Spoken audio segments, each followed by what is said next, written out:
Hi everyone, it's Jillian Seeley. I hope everyone's staying healthy and safe. During this time, nobody can get their hair done. So I'm getting lots and lots of text messages and phone calls, emails from clients, and everyone's kind of asking me my opinion, my advice, what can they do? So I did a YouTube video on how to do your home color. Today I'm gonna do how to do a clipper cut and how to, in a general way, so it's not a disaster. First of all, of course, you want to shampoo your hair with Jillian Seeley Hair Health Shampoo and Conditioner. After your hair is nice and clean, you want to get a clipper. Now you can buy these clippers at a drugstore or a Target, or there's stores open that will be selling these, or you can get them on Amazon. What I like to do before I start with the clipper, they usually come with a little tube of oil. You want to lubricate the blade, turn it on. I always get this, it's just like a spray-on lubricant, but your clippers that you're not going to be using professionally like I do all day long, I clean in the blades before every use, just so I get that sharpness and the blades are moving very nice.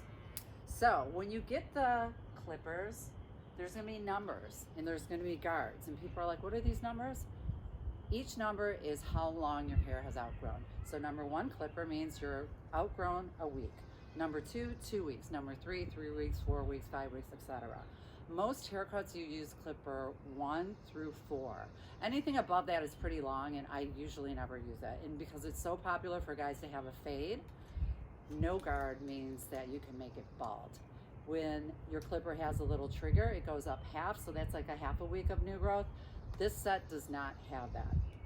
So today I'm going to show you how to approach the hair. I always like to start in the back. And when you're cutting the hair, the way I like to do it and the way I was taught, think of the head as a box, okay? So if you're thinking of a ball, you're going to get in trouble. So think of it as a box. So this is my first panel that I'm going to work on. I want to start with the number 4 at the very bottom. Even though it's long and we're going to go shorter, it's going to guide you slowly into how the clipper and the haircut can blend together. If you start it off too aggressively, you might get yourself in trouble. So you want to get a comb, a hair cutting comb, comb the hair downward. Always start at the base of the neck and work your way up. It's all combed down. Now remember the box. So just this part of the head I'm going to do.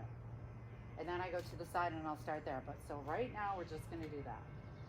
And we're going to go up, up, up. Then you can comb it down and kind of see. See, that's a nice length. It's not super short, but basically if you used a number 4 on the sides and back, you're not going to do anything too dramatic.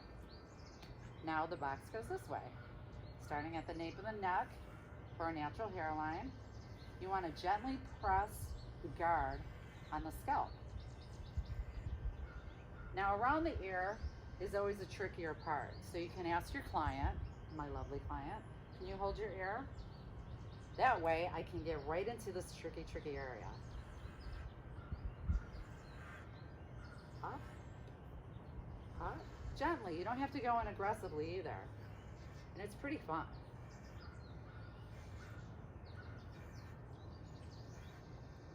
Combing it down to check it out. Turn to the side. Looks pretty good so far. Now, I'm just gonna fast forward ahead. So you wanna do that, that. Then you go over to this side of the box. Doop, doop. He can pull down the air. Doop, doop, doop.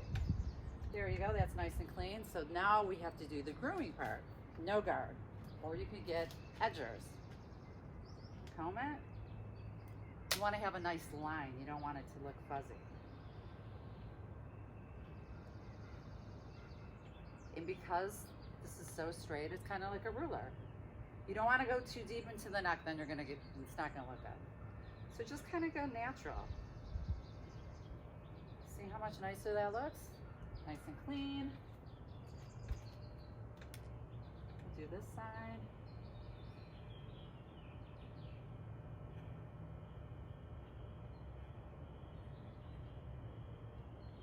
nice and clean. Now, for the top of the head, which I would use scissors, but if you don't have scissors and you're like, I don't know what to do, just put like a number 6 guard, a 7 guard, a very thick, deep guard. It's gonna get thicker and thicker, almost like you're putting your fingers through your hair, and you could go through the top and you're really not gonna make a mistake. If you want to attempt to try to clean it up with scissors, you can pull everything up even. Don't go past your second knuckle, that's when you get in trouble. And just kind of guide it with the comb. It's not going to be the perfect haircut. It's not going to be obviously as great as my haircuts, but you know what? To get you through, to make you feel a little better so you don't feel like a shaggy dog, I think clippers are the best way to go for right now. And like I said, the higher the guard, the more conservative the cut, and the less likely it's going to look like a disaster. So I can't wait to get back to the salon. I can't wait to see my clients again. But I'm happy that I've been out in the country raking leaves every day and thinking about what I can do to entertain myself. And one of them is making this video. Thanks, everybody.